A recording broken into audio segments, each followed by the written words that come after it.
Hello student, good morning, जय Swaminarayan. So previous lecture में आपणे મેક ફંક્શન વિશે મીન્સ કે સ્ટડી કર્યું, એની અંદર મેથડ 2 વિશે મીન્સ કે આપણે શીખ્યા અને નેક્સ્ટ ટોપિક એની અંદર જ હતો કે એચબી મેક. તો એચબી મેક કઈ રીતે વર્ક કરે છે તેના વિશે મીન્સ કે આપણે સ્ટડી કર્યું હતું. તો આજના મીન્સ કે સેશનમાં આપણે સ્ટડી કરીશું કે કી સ્ક્રૂ,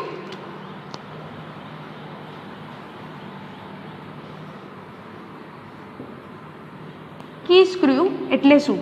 ઓકે, એટલે કે આની અંદર તમને આઈડિયા આવી જ ગયો હશે કે કી એટલે કે તમે આની અંદર સ્પેશિયલી એક ક્રિપ્ટોગ્રાફીનો મીન્સ કે જે ચેપ્ટર છે, ફૂલ ચેપ્ટર જે ટોપિક છે તમારું યુનિટ 3 છે, એ ટોટલી ક્રિપ્ટોગ્રાફી ઉપર મીન્સ કે ડિપેન્ડ છે. એટલે કે તમને આઈડિયા જ હશે કે કી એટલે કે કોઈ સિક્રેટ કીનો યુઝ કરવામાં આવશે, પણ નો, આની અંદર કોઈ કીનો યુઝ કરવામાં આવતો નથી.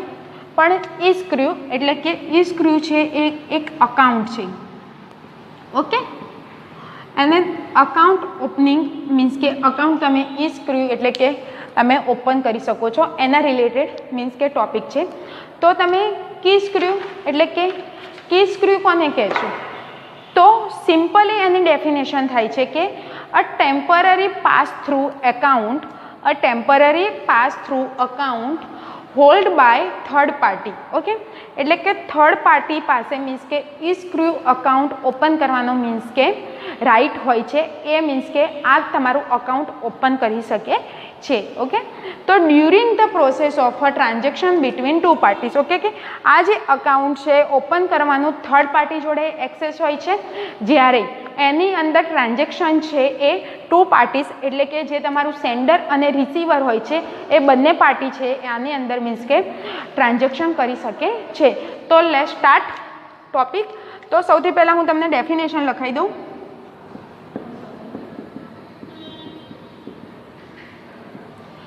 ડેફિનેશન થશે કે a temporary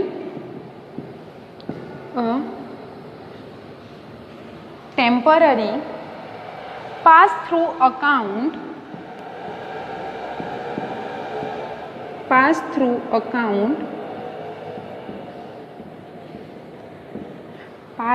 account held by a third party. Okay, third party એટલે કે escrow account, escrow account જે તેને મેનેજ કરે છે. Okay, account during the process of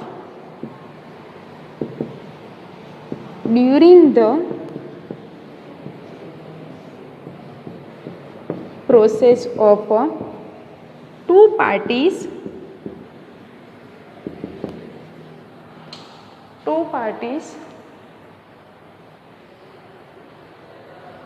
process of transaction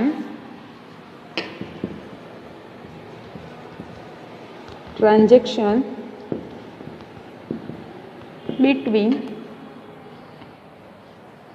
two parties. Okay,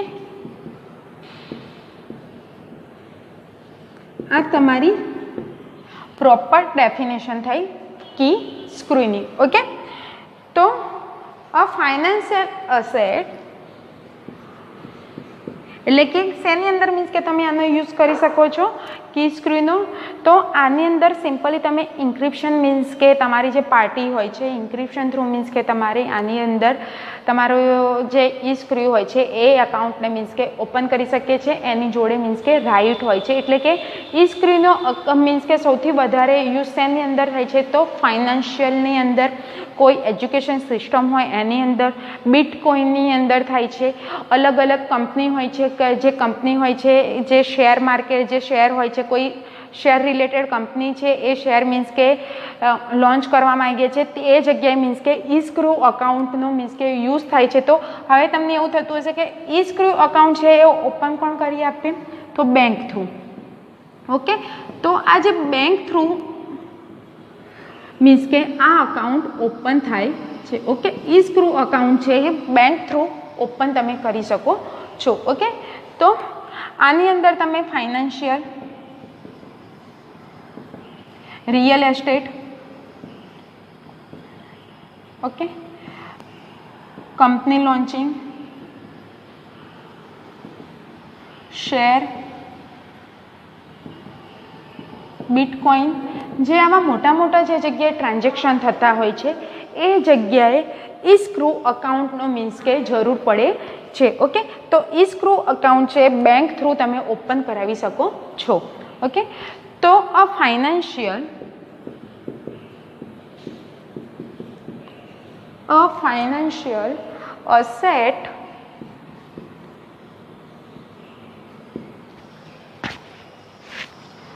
asset cash or any other security is held by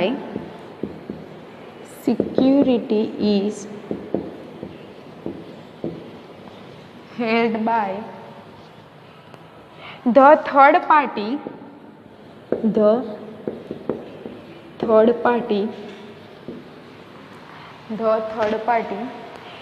escrow agent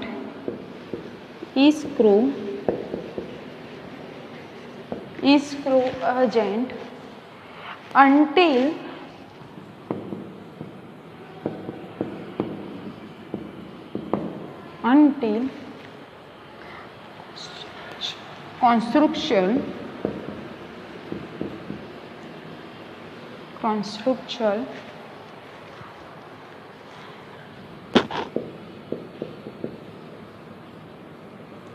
obligation are met by the two parties. Okay, તો આ થઈ એની definition. Okay, તો હવે હું તમને process સમજાવું.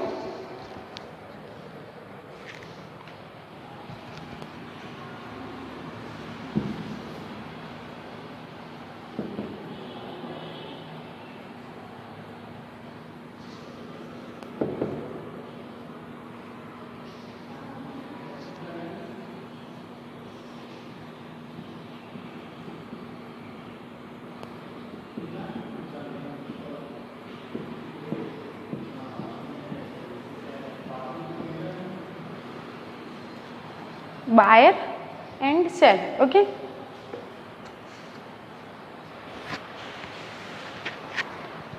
Okay, તો for example આપણે આના અલગ અલગ એક્ઝામ્પલ થ્રુ સમજીશું એટલે કે તમને થોડોક વધારે આઈડિયા હશે. ઓકે, તો શું છે કે આ જે બાયર છે એ સેલર જોડેથી મીન્સ કે થોડોક સામાન પરચેસ કરવા માંગે છે. ઓકે, બાયર છે શું કરે છે કે સેલર જોડેથી મીન્સ કે તમારો થોડોક સામાન પરચેસ કરવા માંગીએ છે. તો સેલર શું કહે છે કે પહેલાં શું છે કે તું મને મની આપ, મારામાં મની ટ્રાન્સફર કરાવ. ઓકે, તો મની ટ્રાન્સફર મીન્સ કે શું કહે છે કે give the money. Okay, give the money. Okay, એટલે શું કરે છે કે બાયર સેલરના જોડેથી અમુક સામાન જે છે એ પરચેસ કરવા માંગે છે. તો એ પરચેસ કરે છે ત્યારે શું કહે છે સેલર કે મને ગીવ ધ મની એટલે કે તું મને મની આપ. તો અહીંયા શું છે કે આ બંનેને એકબીજા ઉપર ટ્રસ્ટ રહેતો નથી. શું થાય છે કે આવી સિચ્યુએશનમાં બંનેને એકબીજા ઉપર ટ્રસ્ટ રહેતો નથી. તો આ જ ટાઈમ એવું છે કે આ ટાઈમે એ શું કરે છે કે ઇસ્ક્રો અકાઉન્ટ ઓપન કરાવવાનો વિચાર કરે છે. ઓકે, ઇસ્ક્રો અકાઉન્ટ ઓપન કરવાનો મીન્સ કે વિચાર કરે છે. તો ઇસ્ક્રો અકાઉન્ટ હવે ઓપન કરાવે છે તો એનાથી શું બેનિફિટ થાય છે, એનાથી એડવાન્ટેજ તમને શું મળે છે? તો સિમ્પલી તો જ્યારે બાયર સેલર જોડેથી મીન્સ કે સામાન પરચેસ કરે છે ત્યારે શું કહે છે કે સેલર શું કહે છે બાયરને કે તું મને પૈસા આપ તો હું તને તારા જે સામાન ખરીદવો છે એ હું તને સામાન આપું. તો બાયરને શું થાય છે કે હું સામાન તો ચલો ખરીદી લઉં. ઓકે, પણ શું થાય છે કે બાયરને એવું થાય છે કે હું સામાન તો ખરીદી લઉં એ મીન્સ કે પૈસા તો આપી દઉં, હું પૈસા તો આપી દઉં પણ સેલર મને સામાન નહીં આપે તો આ શું થાય છે કે એ ટાઈમે બંને પાર્ટીને એકબીજા ઉપર ટ્રસ્ટ રહેતો નથી. ઓકે, ટ્રસ્ટ રહેતો નથી. તો એ શું કરે છે કે ઇસ્ક્રો અકાઉન્ટ ઓપન કરાવવાનો મીન્સ કે ડિસાઇડ કરે છે. શું કરે છે? બેંક થ્રુ મીન્સ કે ઇસ્ક્રો અકાઉન્ટની જે સિસ્ટમ હોય છે એનો ફોલોઅપ લેવાનું મીન્સ કે એ સ્ટાર્ટ કરે છે. તો હવે આ સિચ્યુએશનમાં શું થશે? જ્યારે બી મીન્સ કે બાયર સેલર જોડેથી મીન્સ કે સામાન ખરીદવા માગે છે તો બાયર 20% જ્યારે સામાન ખરીદે મીન્સ કે પરચેસ કરે છે તો ઓટોમેટિકલી ઇસ્ક્રો એકાઉન્ટમાં બાયર થ્રુ શું છે કે 20 મીન્સ કે 20% છે એ સેલર મીન્સ કે જે પેમેન્ટ છે એ ઇસ્ક્રો અકાઉન્ટમાં ડાયરેક્ટલી જતા રહે છે. ઓકે, ફરીથી એ 20% સામાન પરચેસ કરે છે ત્યારે એ 20% જે છે એ 20% ફરીથી મીન્સ કે એની અંદર ટ્રાન્ઝેક્શન થઈ જાય છે. આ રીતે મીન્સ કે શું છે કે 100% જ્યારે સામાન મીન્સ કે પરચેસ કરે છે સેલર જોડેથી તો એ 100% જે મીન્સ કે જે છે પેમેન્ટ એ ઓટોમેટિકલી ઇસ્ક્રો અકાઉન્ટની અંદર મીન્સ કે જતું રહે છે. જ્યારે 100% પેમેન્ટ કમ્પ્લીટ થાય છે ત્યારે ઓટોમેટિકલી એ ટ્રાન્ઝેક્શન ઇસ્ક્રો દ્વારા સેલરને મીન્સ કે 100% છે એ પેમેન્ટ મળી જાય છે. એટલે કે ત્યારે મીન્સ કે આ બંને વચ્ચે મીન્સ કે વિશ્વાસ રહે છે અને આવી સિચ્યુએશનમાં કે કોઈ ગડબડ ઘોટાળો એટલે કે કોઈ જ મીન્સ કે વચ્ચેથી કોઈ પૈસા લઈ લેશે, મને આપશે ને હું પૈસા આપીશ એ સામાન નહીં આપે, આવા બધા બનાવ બહુ બનતા હતા. તમે જોયું હશે કે આ જે આવા બધા કેસીસમાં શું હતું કે આવા બધા કેસીસ થાય ત્યારે કોર્ટ સુધી મીન્સ કે આવા કેસીસ પહોંચતા હતા. તો આવી સિચ્યુએશનમાં ઇસ્ક્રો અકાઉન્ટ હોય છે તો તમે જેટલા બી ટકા મીન્સ કે તમે પરચેસ કરો છો સામાન એટલા ટકાનું તમારે પેમેન્ટ કરવાનું રહે છે. એ તમે જેટલા ટકા પરચેસ કરેલું હોય છે એ ટ્રાન્ઝેક્શન મીન્સ કે ઓટોમેટિકલી ઇસ્ક્રો અકાઉન્ટમાં જમા થાય છે. જ્યારે બી 100% તમારું મીન્સ કે પરચેસ કરવાનું સામાન મીન્સ કે કમ્પ્લીટ થાય છે ત્યારે 100% ડાયરેક્ટલી તમારા ઇસ્ક્રો અકાઉન્ટમાં તમારા જે મની છે એ ટ્રાન્ઝેક્શન થઈ જાય છે. જ્યારે બી એ 100% કમ્પ્લીટ થાય એ પછી ડાયરેક્ટ બેંક થ્રુ સેલરને આપવામાં આવે છે. એટલે બંને વચ્ચે મીન્સ કે ટ્રસ્ટ જળવાઈ રહે છે. તો સિમ્પલી તો બાયર છે સેલરથી મીન્સ કે શું કરે છે કે સામાન ખરીદવા માગે છે પણ બાયર એવું કહે છે કે હું પૈસા તો આપી દઉં પણ સેલર સામાન ના આપે તો આ સિચ્યુએશનમાં એક રિસ્ક રહે છે. શું રહે છે કે સેલરને એક રિસ્ક રહે છે. શું રહે છે કે સેલરને એક રિસ્ક રહે છે. ઓકે, તો ઇસ્ક્રો અકાઉન્ટમાં આપણે જો બાયર પૈસા આપે તો સેકન્ડ સ્ટેપમાં શું થાય છે કે સેલર ગુડ્સ બાયરને ટ્રાન્ઝેક્શન કરી આપે છે. એટલે કે ફર્સ્ટ સ્ટેપમાં શું કે બાયર જો પૈસા આપી દે ઇસ્ક્રો અકાઉન્ટમાં તો સેલર છે ડાયરેક્ટલી બાયરને ગુડ્સ ટ્રાન્ઝેક્શન સામાન એટલે કે ગુડ ટ્રાન્ઝેક્શન કરી શકે છે. એટલે કે આ બંને વચ્ચે મીન્સ કે વિશ્વાસ મીન્સ કે જે ટ્રસ્ટ છે એ જળવાઈ રહે છે. ઓકે, આ થઈ આપણી ફર્સ્ટ. નેક્સ્ટ જોઈએ આપણે example real એસ્ટેટનું. Okay,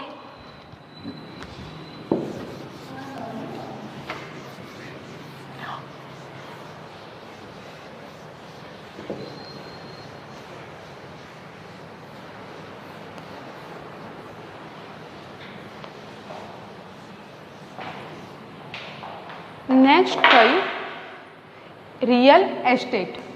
next example આપણે લઈએ રિયલ એસ્ટેટ.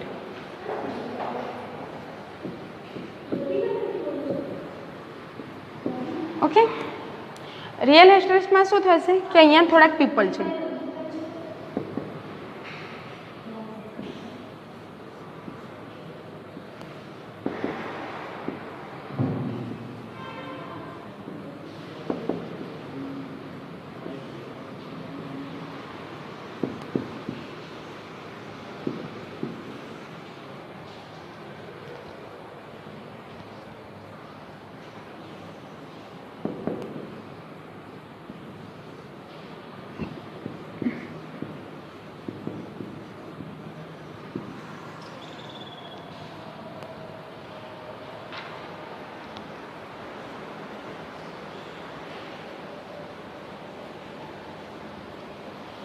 ઓકે, આ આપણું છે નેક્સ્ટ એક્ઝામ્પલ છે તે છે રિયલ એસ્ટેટનું. તો અહીંયા શું છે પબ્લિક લીધેલી છે મેં અને one side builder. Okay, builder છે શું કરે સામાન્ય કે બિલ્ડિંગ બનાવી. ઓકે, તો હવે જે બિલ્ડર છે એ બિલ્ડિંગ બનાવે છે. ઓકે,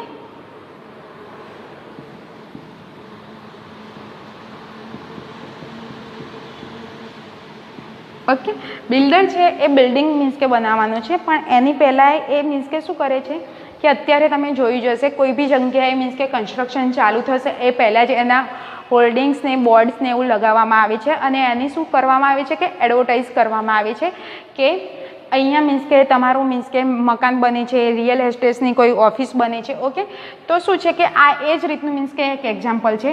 તો તમે શું કરો છો કે એ બિલ્ડરને જઈને તમે એની જોડે મીન્સ કે શું કરો છો કે મુલાકાત લો છો, એની અંદર બિલ્ડર શું મીન્સ કે ફેસિલિટી આપવાનું છે, કઈ રીતનું છે, ટ્રાન્ઝેક્શન કઈ રીતનું છે, એ બધું તમે સમજવાનો ટ્રાય કરો છો.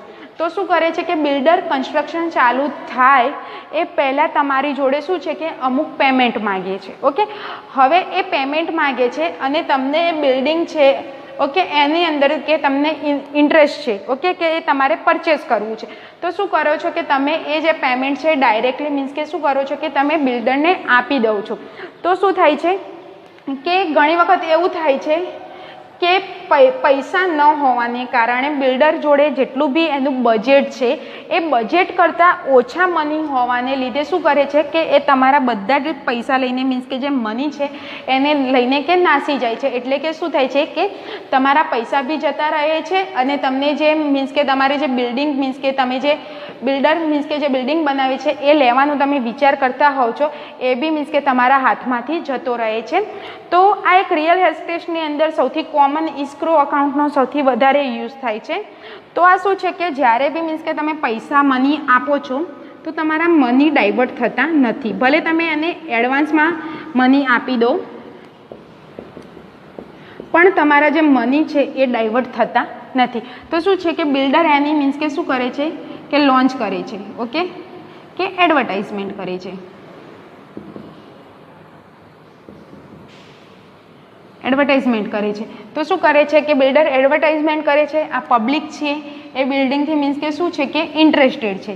પબ્લિક શું છે તો એ બિલ્ડિંગથી ઇન્ટરેસ્ટેડ છે. ઓકે, હવે એ પબ્લિક છે એ ઇન્ટરેસ્ટેડ છે તો એ પબ્લિક જોડે એ મની માગે છે તો પબ્લિક શું છે કે ડાયરેક્ટ ઇસ્ક્રો અકાઉન્ટની અંદર એ પેમેન્ટ કરી શકે છે. ઓકે, હવે જે પેમેન્ટ છે ઓકે તો એ શું કરે છે કે બિલ્ડિંગ જેમ કન્સ્ટ્રક્શન આ જે તમારું કન્સ્ટ્રક્શન છે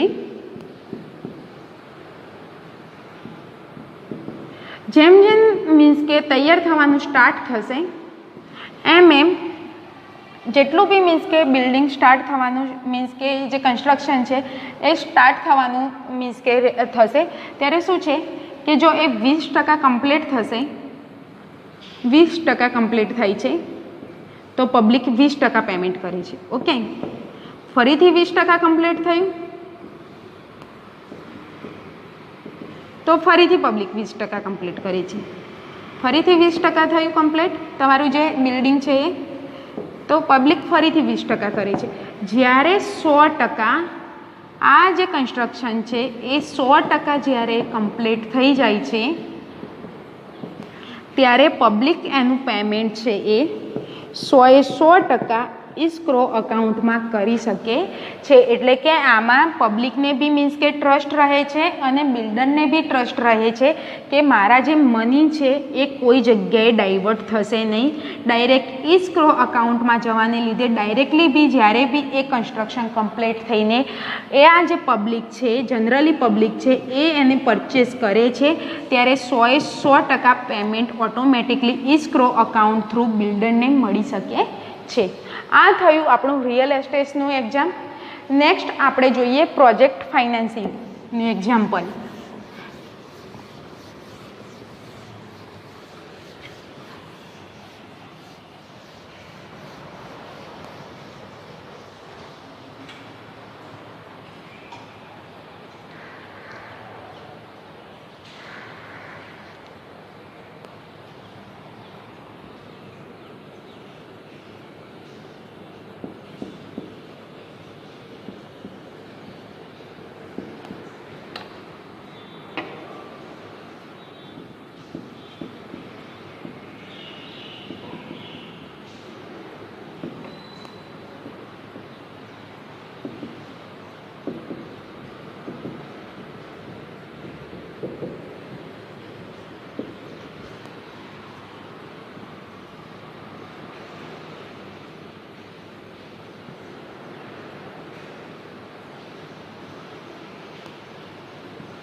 આ થઈ કંપની. ઓકે, તો કંપની શું છે કે કંપની કોઈ એક ફેક્ટરી બનાવવા માંગે છે. શું બનાવવા માંગે છે? ફેક્ટરી. ઓકે, કંપનીને શું બનાવવું છે? તો ફેક્ટરી બનાવી છે. હવે ફેક્ટરી બનાવવા માટે એ ફેક્ટરીનું જે એસ્ટિમેટ છે એટલે કે એની અંદર જેટલો બી મીન્સ કે ખર્ચો થવાનો છે એટલા મની કંપની જોડે છે દે. તો કંપની શું કરે છે કે બેંક પાસેથી શું લે છે? લોન લે છે. ઓકે, કંપની શું કરે છે? બેંક પાસેથી લોન લે છે. તો એ કંપની જે લોન લે છે એની માટે એ શું કરે છે કે 100% મીન્સ કે લોન લેવા માગે છે. એટલે કે આ જેટલો બી મીન્સ કે ફેક્ટરી બનાવવામાં જે બી મીન્સ કે તમારા મની યુઝ થવાના છે એ બધા જ મની એટલે કે 100% બેંક પાસે માગે છે. પણ બેંકને ટ્રસ્ટ આવતું નથી. બેંકને ટ્રસ્ટ નથી. તો બેંક શું કરે છે કે બેંક 100% લોન આપવાની ના પાડી છે. અને કંપનીને શું છે કે ફેક્ટરી બનાવી છે.